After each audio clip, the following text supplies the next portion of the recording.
Welcome সবাইকে classmate 24 YouTube চ্যানেলে। আজকের আলোচ্য বিষয় ক্লাস 12-এর সেমিস্টার 4-এর অন্তর্গত যে prose 3 questions by Leo Tolstoy থেকে এক্সারসাইজ বেসড সমস্ত প্রশ্ন উত্তর। ক্লাস 12-এর মানে সেমিস্টার 4-এর স্টুডেন্টরা আশা করি তোমাদের প্রিপারেশন খুবই ভালোভাবে শুরু করে দিয়েছো। তো তোমাদের প্রিপারেশনে এই সমস্ত কোয়েশ্চেন আনসারের ক্লাসগুলো খুবই হেল্পফুল হবে, যেখানে প্রত্যেকটি টেক্সটের ওপরে এক্সারসাইজ বেসড কোয়েশ্চেন আনসার নিয়ে ডিসকাশনের ক্লাসেস থাকছে। এছাড়াও প্রত্যেকটি টেক্সটের ওপরে 2 মার্কস বেসড যে এসএ কিউ রয়েছে, সমস্ত গুরুত্বপূর্ণ এসএ কিউ বেসড কিন্তু ক্লাস পেয়ে যাচ্ছ তোমরা আমাদের এই চ্যানেলে। তাই অবশ্যই সবাই ক্লাসগুলো ভালোভাবে ফলো করবে, তাহলে আগামী পরীক্ষার প্রস্তুতিতে তোমাদের খুবই হেল্প হবে। আশা করি যারা যারা আমার চ্যানেলের সাথে যুক্ত তারা জানো, যারা যারা যুক্ত নও বা যারা যারা এই চ্যানেলে এখন নতুন, কাইন্ডলি চ্যানেলটা সাবস্ক্রাইব করে দেবে এবং সাবস্ক্রাইব করে বেল আইকনটা প্রেস করতে ভুলবে না, তাহলে পরবর্তী ক্লাসের সমস্ত নোটিফিকেশন সহজেই তোমার কাছে পৌঁছে যাবে। এবং ভিডিওগুলো ভালো লাগলে একটা লাইক এবং একটা শেয়ারের পাশাপাশি একটা হাইপও করে দেবে। এছাড়াও ইংলিশ রিলেটেড যে কোনো ধরনের কোয়ারি থাকলে বা তোমাদের আপকামিং এক্সাম রিলেটেড যে কোনো ধরনের কোয়ারি থাকলে তোমরা সরাসরি আমার টেলিগ্রাম গ্রুপে যুক্ত হতে পারো বা আমার হোয়াটসঅ্যাপ চ্যানেলটিও ফলো করে নিতে পারো সমস্ত ধরনের আপডেটের জন্য। টেলিগ্রাম গ্রুপের লিঙ্ক এবং হোয়াটসঅ্যাপ চ্যানেলের লিঙ্ক এই ভিডিওর ডেসক্রিপশন বক্সে আমি উল্লেখ করে দিচ্ছি। তো দেখো, 3 কোয়েশ্চেন্স থেকে আজকের ক্লাসে আমরা সমস্ত এক্সারসাইজ বেসড যে কোয়েশ্চেনগুলো রয়েছে সেগুলি আলোচনা করে নেব। এক্সারসাইজে আমরা জানি টোটাল 4টে কোয়েশ্চেন ছিল, 2টো 2 নাম্বারের এবং 2টো 6 নাম্বারের। সেই কোয়েশ্চেনগুলোই আজকের ক্লাসে আমি ডিসকাস করে দিচ্ছি। তোমরা চাইলে এই সমস্ত প্রশ্ন উত্তর সহ এই কোয়েশ্চেনের পিডিএফগুলো বা প্রত্যেকটি টেক্সট রিলেটেড সমস্ত পিডিএফগুলো বা full syllabus based notes purchase করতে পারো। সেজন্য তোমরা ডেসক্রিপশন বক্সে দেওয়া আমার এই হোয়াটসঅ্যাপ নাম্বারে কন্ট্যাক্ট করতে পারো। আশা করি তোমাদের আগামী এইচএস পরীক্ষার কথা, মানে সেমিস্টার 4-এর যে এক্সাম, সেই এক্সামের কথা মাথায় রেখে বানানো এই সমস্ত নোটসগুলি আগামী পরীক্ষার ক্ষেত্রে তোমাদের ভীষণ হেল্পফুল হবে। তো দেখো, 3 questions by Leo Tolstoy. Question number 1, এক্সারসাইজের যে প্রথম কোয়েশ্চেনটি ছিল সেটা কি, why did the tsar want to have the answer to the 3 questions? কেন জারকে বা জার কেন 3টি প্রশ্নের উত্তর জানতে চেয়েছিলেন? তাহলে জার কেন চেয়েছিলেন? কারণ the Tsar wanted the answers to the 3 questions because he believed that if he knew the right time to do things, the most important people and the most important work, he would never fail in life. He wished to rule his kingdom wisely and successfully and avoid mistakes in his actions. তাহলে jar বিশ্বাস করতেন যে যদি তিনি সঠিক সময়ে কাজ করার উপায়, সবচেয়ে গুরুত্বপূর্ণ মানুষকে এবং সবচেয়ে গুরুত্বপূর্ণ কাজ কি, এই 3টি প্রশ্নের উত্তর জানতে পারেন, তাহলে তিনি জীবনে কখনোই ভুল করবেন না। মানে রাজ্য শাসনে সঠিক সিদ্ধান্ত নেওয়ার জন্যই কিন্তু তাহলে তিনি এই যে 3টি প্রশ্ন তার উত্তর জানতে চেয়েছিলেন। আশা করি সবাই বুঝতে পেরেছো এবং কোয়েশ্চেনের অ্যান্সারটাও টু দ্য পয়েন্ট হয়েছে। নেক্সট দেখো, what was the third question and what was the answer? তৃতীয় কোয়েশ্চেনটা কি ছিল?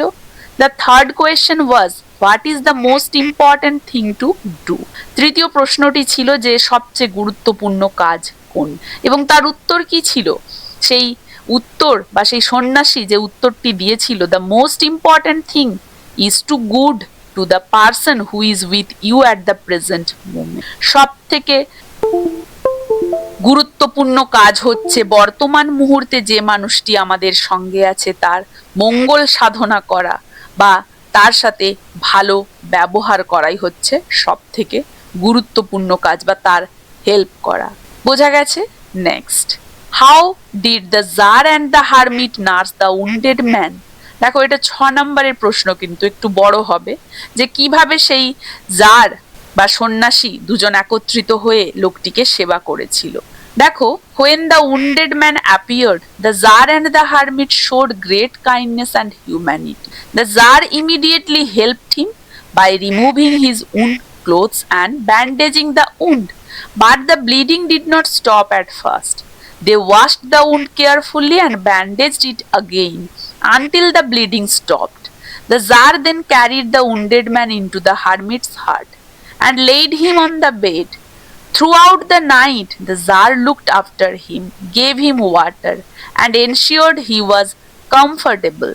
In this way, both the Tsar and the hermit nursed the wounded man with care and compassion. আহত লোকটি আসার পর জার ও সন্ন্যাসী মানবিকতা এবং সহানুভূতির পরিচয় দিয়েছিলেন। জার প্রথমে নিজের পোশাক খুলে তার ক্ষতস্থান বেঁধে দেয়, কিন্তু রক্তপাত বন্ধ না হলে তারা ক্ষতটি ভালোভাবে ধুয়ে আবার বাঁধে। এরপর জার তাকে সন্ন্যাসীর কুটিরে নিয়ে গিয়ে শুইয়ে দেয়। সারা রাত জার তার পাশে থেকে জলপান করায় এবং তার যত্ন নেয়। এইভাবেই সন্ন্যাসী এবং জার দুজনে মিলে কিন্তু আহত লোকটিকে স্নেহ এবং যত্ন সহকারে তার সেবা করেন। আশা করি সবাই বুঝতে পেরেছো। Next, state the modern relevance of the story 3 questions. দেখো এই যে প্রশ্নটা রয়েছে কি না 3 কোয়েশ্চেন্স গল্পটির আধুনিক যে প্রাসঙ্গিকতা লেখো, আধুনিক যুগে এটা কিভাবে প্রাসঙ্গিক, বর্তমান যুগে এটা কি প্রাসঙ্গিক বা কিভাবে বলা হয়েছে। The story 3 questions has great relevance in modern life. It teaches us that the present moment is the most important time, as it is the only time we can act. It also shows that the person who is with us now is the most important, regardless of status or relationship. The story emphasizes the value of kindness, forgiveness, compassion, which are essential in today's stressful and competitive world. It encourages people to focus on their duties sincerely, rather than worrying about the past or future. The lesson helps modern individuals live a peaceful, meaningful and responsible life. এখানে বলা হয়েছে যে এই যে 3 questions গল্পটা আমাদের আধুনিক জীবনে অত্যন্ত প্রাসঙ্গিক। এই গল্পটা আমাদের শেখায় যে বর্তমান সময়ই সবথেকে গুরুত্বপূর্ণ, যে বর্তমানে আমাদের পাশে থাকা মানুষটি সবচেয়ে গুরুত্বপূর্ণ। কারণ আজকের ব্যস্ত এবং প্রতিযোগিতামূলক এই জীবনে মানবতা, সহানুভূতি, ক্ষমাশীলতা এগুলো অত্যন্ত জরুরি। আর এই গল্পে সেই মূল্যবোধটা আমরা দেখতে পাই, সেই মূল্যবোধ শেখাচ্ছে এই গল্পটা আমাদেরকে। আর এটা মানুষকে অতীত বা ভবিষ্যৎ নিয়ে উদ্বিগ্ন না হয়ে নিজের কর্তব্য নিষ্ঠার সঙ্গে পালন করতে উৎসাহিত করছে। তাই এই গল্প আধুনিক মানুষকে শান্ত এবং অর্থবহ জীবনযাপনের পথ দেখায়। ফলে আধুনিক জীবনে এই গল্পটা খুবই প্রাসঙ্গিক, মোস্ট রিলেভেন্ট।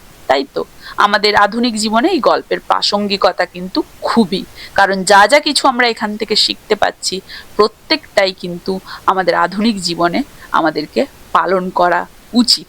আধুনিক জীবনের ক্ষেত্রে মানুষকে শান্ত করতে, তাদের জীবনকে অর্থবহ করে তুলতে এই গল্পটা আমাদেরকে একটা পথ দেখাচ্ছে। তাই most relevant this story is in modern state.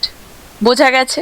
তো এই ছিল ক্লাস 12 এর সেমিস্টার 4 এর যে 3 কোয়েশ্চেন্স নামক প্রোজটি রয়েছে তার এক্সারসাইজ বেসড সমস্ত প্রশ্নের উত্তর। আশা করি এই ক্লাসটি তোমাদের সবারই আগামী পরীক্ষার প্রস্তুতিতে অনেকটাই হেল্পফুল হবে। কার কেমন লাগলো জানাবে, ভালো লাগলে একটা লাইক ও শেয়ার করে দেবে। এই ক্লাসটা তাহলে এখানেই শেষ করছি। দেখা হচ্ছে 3 কোয়েশ্চেন্স থেকে গুরুত্বপূর্ণ সমস্ত এসএকিউজ নিয়ে এর পরবর্তী ক্লাসে।